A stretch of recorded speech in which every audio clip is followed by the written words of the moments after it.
Serious. How can someone be a good boss to an employee with serious mental health issues? Be results-oriented. If they are giving you the quality of work you need in the right time frame, don't micromanage how they are getting it done. You might ask them in what way they work better, e.g. they might work better in a quieter area, working from home, or with more flexible hours. You will, of course, also need to extend these courtesies to the other people you supervise. I have depression. I have known my boss for a long time, so she can see when I am struggling. A few things she does. She never forces me to talk. She has made it clear her door is always open if I need to chat, but she never sits me down to ask direct questions. Asks me what she can do to support me. Helps to lighten my load. Moves things around so I can take a day off. Allows me to work from home. Treats appear on my desk. We have a code I can give her when things are rough and there are others around, so she knows to step in. With her support I usually can get myself turned around a lot quicker than if I didn't have the support. I hope this helps. Is their mental illness affecting their work, or their coworkers? If anyone finds out, hit me up so I can pass the answer on to my ex-boss because he was truly a dick. But seriously, I'd suggest being open to discussion about any requirements or changes they may need to work and allowing them to feel comfortable within their role and the company, enough that they can be open about their issues. As well as reassuring them that they won't be reprimanded if they have a bad day.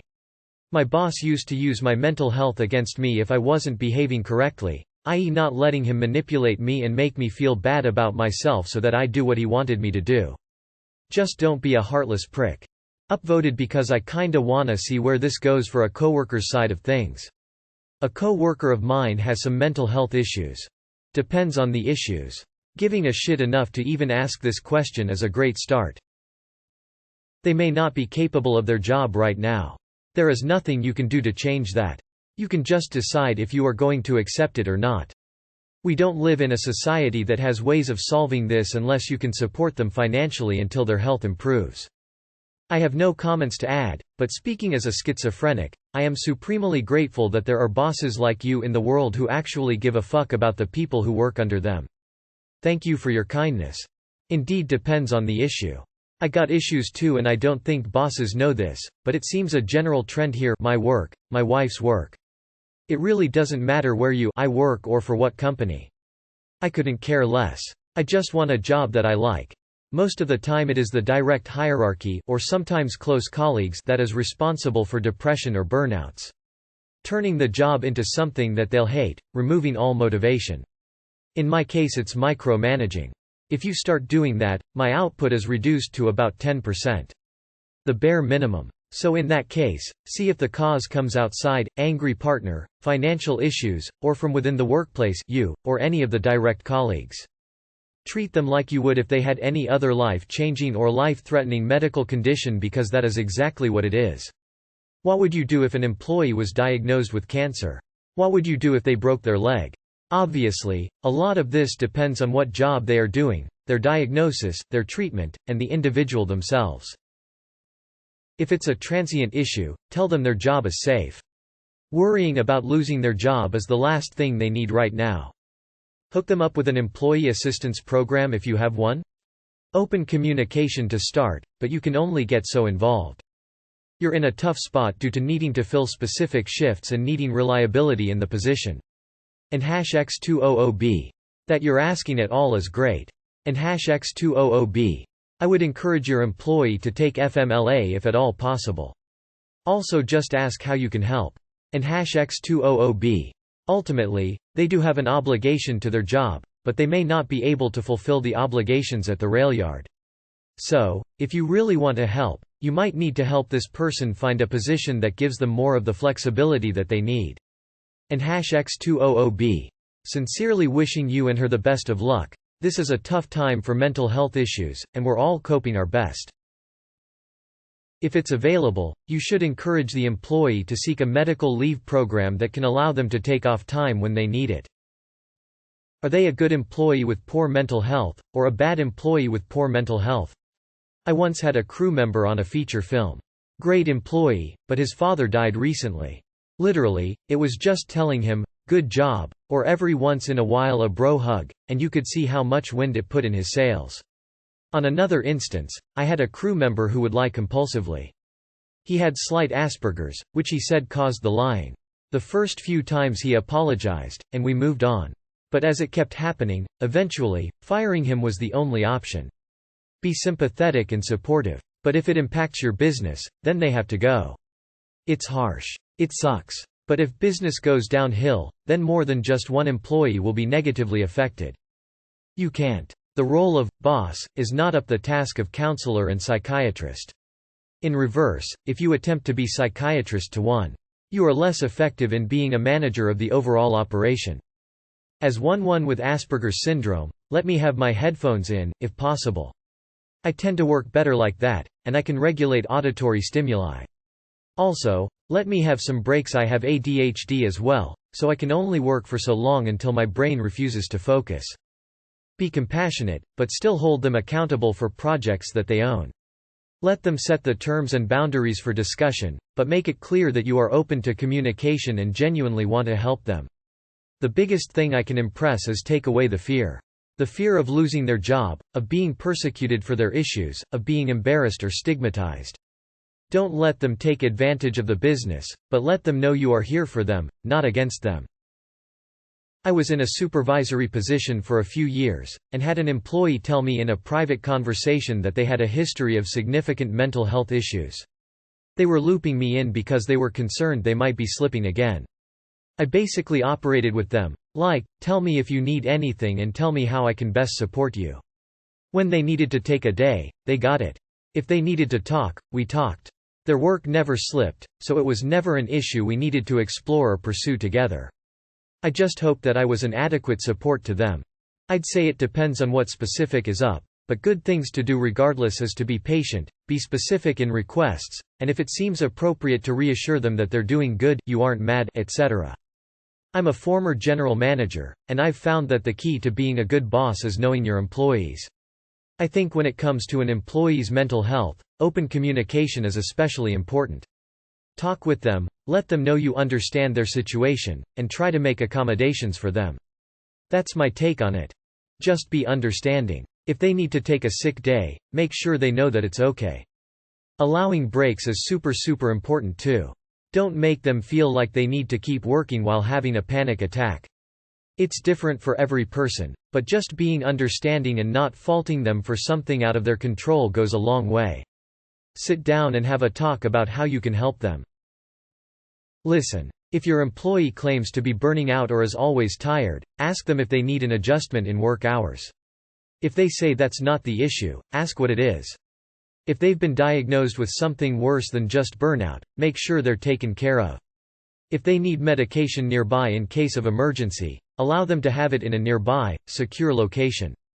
If it means they need to take breaks more frequently because of their illness, make sure they get those required breaks. Employees are humans too, and some of us have special needs that need to be taken care of more frequently than others. You could offer an EAP, Employee Assistance Program. How's your company health insurance? Can they afford a therapist, a psychiatrist, and/or medications? I would say positive feedback about things they do right at work can go a long way. A good boss would notice the mental health issues in the employee and help him work the issues. That's what we call a leader. When I was in management for a large railroad, I had to help another of people dealing with different things. I had to help a gay man grieve over his boyfriend leaving town. I had to help a war vet suppress his anger. I had to help employees grieve over the loss of a conductor who got ran over by his own train. A good boss helps people deal with their issues regardless of what those issues might be. The fact that you are asking for advice, by the way, means you are a good, empathetic boss who values your workers. I've been an employer for 23 years and have had loads of people working for me with serious mental health issues. What I learned is that you're an employer, not a social worker or psychiatrist, and it's not your job to deal with crazy people. Let them go for your own mental health. Step 1. Fire her. Step 2. Stop virtue signaling on Reddit. Seriously. Get a life. Having been an employee who returned to work after a hospital stay in the mental health ward, I can say that treating us normally and friendly when we come back goes a long way. Your first instinct might be to treat them differently, but showing them that you trust their competence and also letting them know your assistance is there if they need it is best. I can say that returning to work is extremely anxiety-inducing, so any normalcy or getting right back into the swing of things helps. Honestly, the only real answer is give them paid sick leave so they can get therapy and medication. You can't blame someone for sticking with a job they're not in a mental state to do if they need that job to eat food and have a roof over their head. Let that person take breaks as needed. Sick time, vacation time, leave of absence. Worker is way more productive when healthy. Led by example. Take mental health days and be explicit that that's why you're not working. It makes it less intimidating and guilt-inducing to do the same. I'm a social worker who works specifically with people who have schizophrenia or bipolar disorder. I think it could help if you can talk to someone around them to understand what could work or if the person needs some strategies. And sometime, it's not the best time to have a job if the person is not stable. Do you know what is the diagnostic and if the person sees some mental health specialist? Well, I can flat out tell ya. As someone who is employed and does have mental health issues, my employer takes them seriously. I can't tell you how many times I broke down in the HR's office and was taken seriously before I got help. Not everyone can though. Treat them like people, and try to help them if they ask for it, need it. If they work their asses off and always produce quality, then that's great. Be understanding. I have PTSD and boss has mentored me and helped through a lot. Life is like a tree. Some people have better roots than you, but in time your roots will grow and ultimately you'll develop into a beautiful oak. I think this is relatively a case of equity, not equality. You have to be a bit nicer and more patient with the employee with mental illness but still have work expectations. I have a few people at work with various mental illnesses, which can be work hindering, and they all work just as well as a coworker without. If you can't be a good boss to someone with a mental illness versus someone without, you aren't fit to be a boss. Sometimes I just could not get out of bed to save my life. My boss evaluated me more on a value added than clock punching scale. And I worked really hard and was really innovative when I was manic. So on days when I couldn't get out of bed I would let him know and he would just hype up my last great success to the VPs until I was ready to start being innovative again. But basically he knew how to brag on me while I was down so that I still had good buzz around my name even during times when I couldn't be in the office. There was a girl with serious mental issues at my work and they gave her chance after chance but she couldn't do the job at all. She would ask for help from people and after a while people started getting bitter because it added more workload on them. They ended up giving her severance to leave and gave her 1-year health insurance to get help. This bitch went back and started fucking one of the managers, and every time she saw one of the people at the office she would tell them how mean it was to give up on her. Looking back it was a hellish office environment, but that bitch was particularly crazy. Allowing them to take time off to deal with mental health stuff. Great health insurance. From personal experience, I tend to work better when I'm free to do what needs to be done in my own way, without being micromanaged.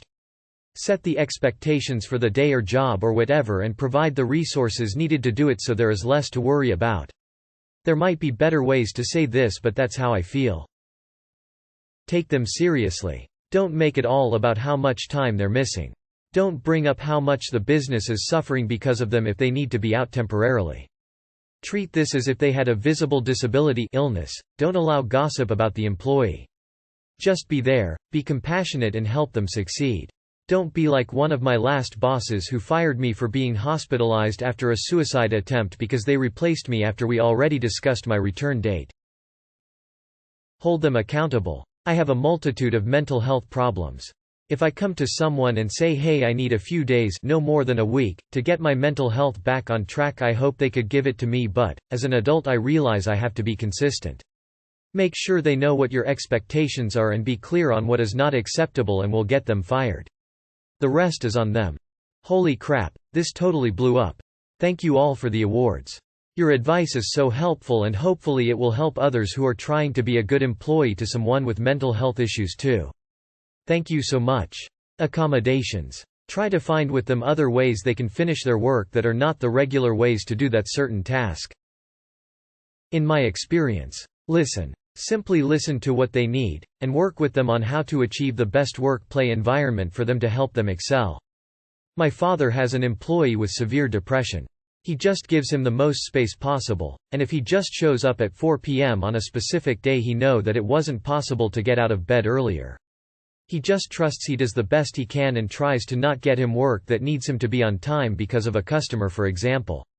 So my advice would be to give him space, if you trust that he won't exploit it outside of his disorder. You've gotten a lot of good answers so far, but I'll also suggest having them you looking into supported employment. This links them with an occupational therapist and/or mental health professional that can help give them the skills, tools and support needed to be an effective employee and creating the best possible situation for them and you. For what it's worth, many people would be seriously lucky to have a boss like you.